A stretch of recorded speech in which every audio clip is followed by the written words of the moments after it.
This year, for this season of Lent that we are in, we have been letting go of some of those lines that have been drawn around what you have to believe or how you should act to be a Christian. Today, we are letting go of the presupposition that you have to live up to society's expectations, whether that's expectations for your age or your gender or your status in the world. So I think this story that we've read today fits well with the saying, well-behaved women don't make history. We are grateful for this is a woman who made history and had her name in Scripture. Now, previously, Colin has suggested that we don't have to believe that the Bible is inerrant in the areas of science or history in order to read it and see it as inspired and to follow it. And I feel like this story is also a good example of that as well. Because this story is told in all four of the Gospels describing Jesus' life, but the details vary when it comes to each different version of this story. So in the Gospel of Mark, the main character is an unknown woman who visits Jesus at the house of Simon and anoints his head as preparation for his burial. Now in Luke, it emphasizes that she is a sinner, and this story takes place in the home of a Pharisee.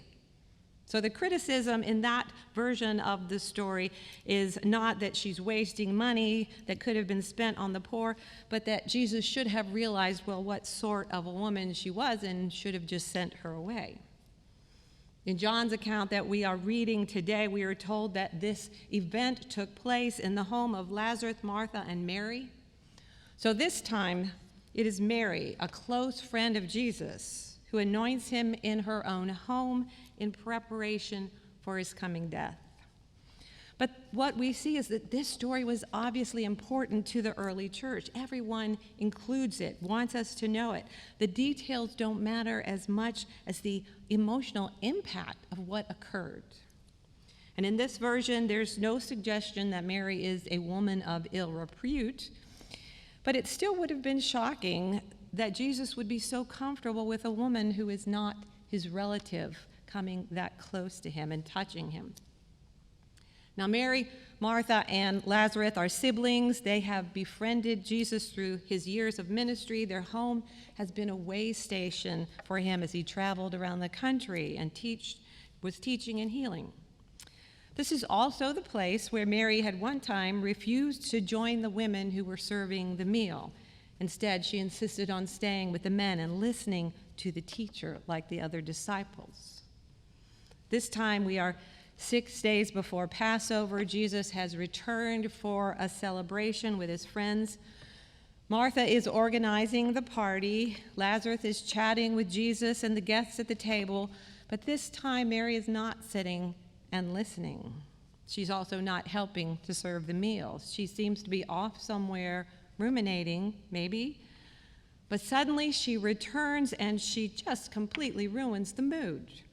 She opens a jar of expensive perfume and she wipes it on Jesus' feet with her hair.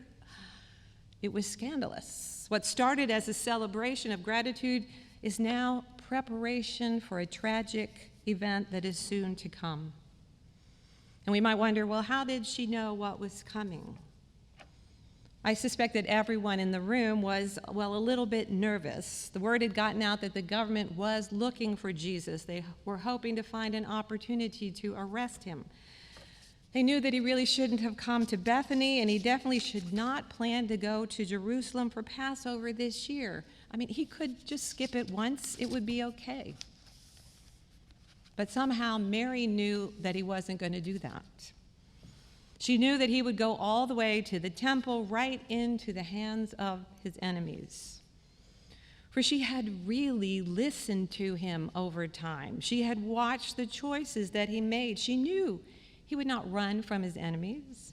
She knew he would, in fact, go to Jerusalem and confront the religious and economic institutions. She also knew him well enough to know that he would not take up the sword when they came to arrest him. She knew he would give away his life so that others would know this God of peace-seeking, sacrificial love. Mary knew that Jesus was the disciple and the Messiah. He would be the one who would not save people by killing their enemies. That would be the old way of doing things. And Jesus was caught up into God's new way of life, this divine life that has nothing to do with killing and everything to do with self-giving love. And because she knew him that well, she knew that she couldn't pretend that everything was all right. She had to let him know that someone understood. She wanted him to know that he wouldn't be alone in what was coming. So she pours an entire jar of perfume on his feet. She gives him her most prized possession. And she fills the room with the fragrance of her love and her admiration. This is the woman who had refused to take her proper place, serving the men a meal when she wanted to listen to this teacher.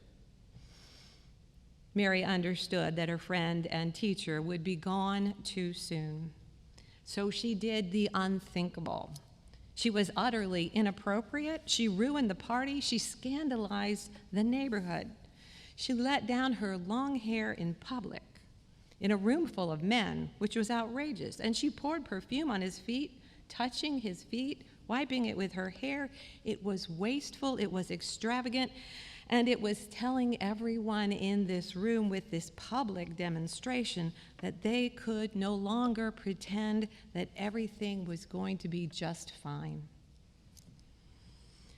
Now, in the midst of this outrageous event, Judas watches this liquid pour across the floor, and he complains that this should have been spent on the poor, which was a logical response. It was practical.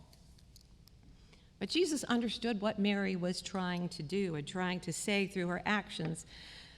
And he responded to Judas saying, "You will always have the poor with you, but you won't always have me." And unfortunately, this particular verse gets used often as a quote that justifies, well, not really dealing with poverty in our culture or in our world. But that is not what Jesus meant, because they would have known he was quoting Deuteronomy.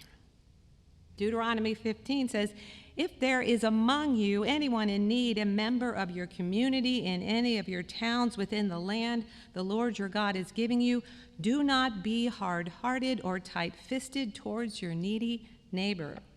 You should rather open your hand willingly, lending enough to meet that need, whatever it might be. Give liberally and ungrudgingly when you do so, since there will never cease to be some in need on earth. I therefore command you to open your hand to the poor and the needy in your neighborhood, in your land." The opposite of how we have read it. Jesus is not suggesting that we stop caring about social injustice, but rather he recognizes the importance of communicating our care for one another and appreciating the beauty as well as the tragedy of life, which is what Mary was trying to do. For beauty and joy are not opposed to justice. In fact, in the quest for justice, it includes the need for beauty, for poetry, for art, for wonder.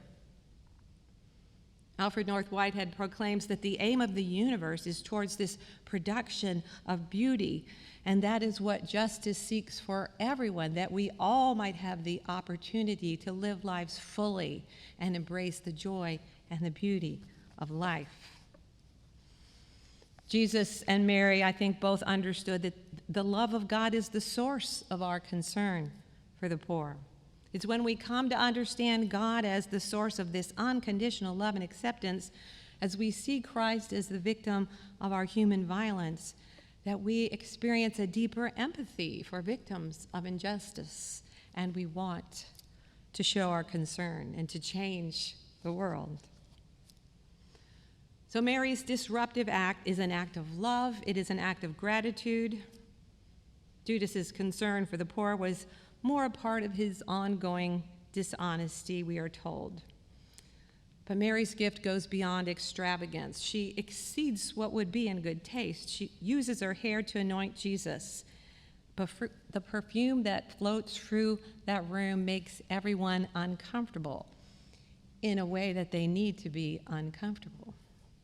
She had the wisdom to send her message through that deep-seated sense of smell, this perfume that would linger in their minds over time and take this story into the future for us. A message they would not be able to ignore or forget, to be present in the passion of life. Maybe the message for us is to tell the people in your life that you love them while you can. Enjoy the passion and the joy, and proclaim hope in the face of opposition and violence and fear. When we think about what this means for us today, we might not be able to halt the war in Ukraine or end the pandemic or limit the impact of climate change quickly or radically enough to prevent the suffering that we see. But we may not look away in despair or fear. But instead, like Mary, we can give our best when and wherever we can, using what we have to reach out, finding the joy in the midst of the struggle and the pain and the despair.